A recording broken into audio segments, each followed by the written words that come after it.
हम आपको बता दें कि रक्षा मंत्री राजनाथ सिंह ने अरुणाचल प्रदेश के तवांग में LAC के पास भारतीय सेना के जवानों के साथ दशहरा मनाया।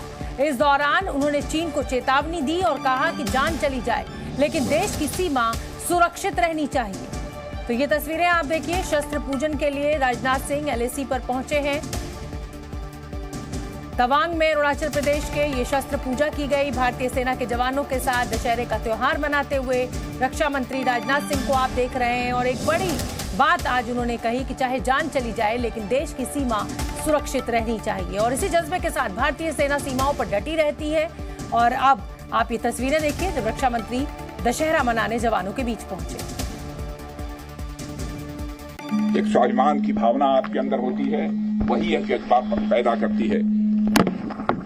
चाहे भले ही हमारी जान चली जाए लेकिन हमारे देश की सीमा सुरक्षित रहनी चाहिए।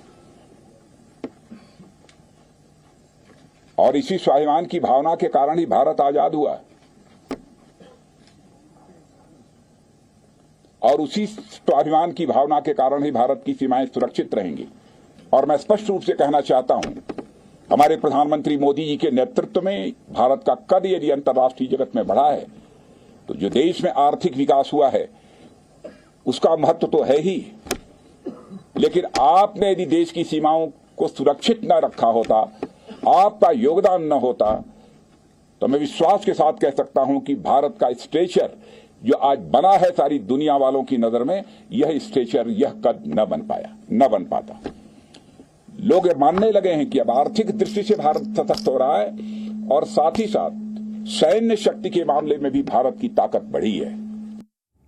जी न्यूज संवाददाता ब्रह्म प्रकाश मेरे साथ इसी बड़ी खबर पर ज्यादा अपडेट लिए हुए जुड़ रहे हैं। ब्रह्म प्रकाश, जाहिर सी बात है दशहरे के मौके पर रक्षा मंत्री राजनाथ सिंह का अरुणाचल प्रदेश के तवांग पहुंचना कहीं ना कहीं जवानों को, इस देश की सेना को ये संदेश है कि त्योहार पर आप अकेले नहीं है। देखिए आपका रक्षा मंत्री आपके बीच है, आपके साथ है और आज एक बड़ा संदेश भी रक्षा मंत्री के द्वारा दिया गया है। बिल्कुल शोभना, देखिए बड़ा मैसेज है और रक्षा मंत्री 2 दिन के दौरे पर हैं। कल उन्होंने तेजपुर में, असम में तेजपुर में वहाँ पर सैनिकों से मिले और आज दशहरे के दिन जो है अरुणाचल में देखिए जो है तमाम जो फॉरवर्ड पोस्ट हैं वहाँ पर सैनिकों से मिल रहे हैं, उनका हौसला बढ़ा रहे हैं। बड़ी बात यह है कि अरुणाचल से एक मैसेज भी खासतौर से चीन को दिया जा रहा है, जिस पर चीन दावा करता रहा है और रक्षा मंत्री ने अपने जो बात कही है उसमें भी साफ कहा है और सैनिकों का हौसला बढ़ाया है।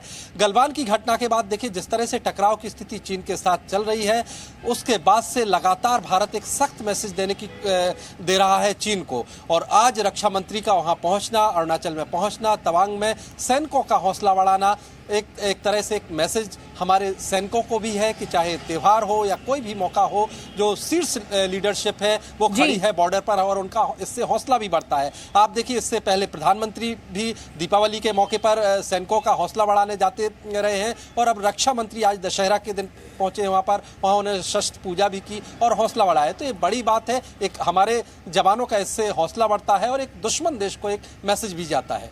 जी बहुत बहुत धन्यवाद ब्रह्म प्रकाश इस पूरे अपडेट के लिए।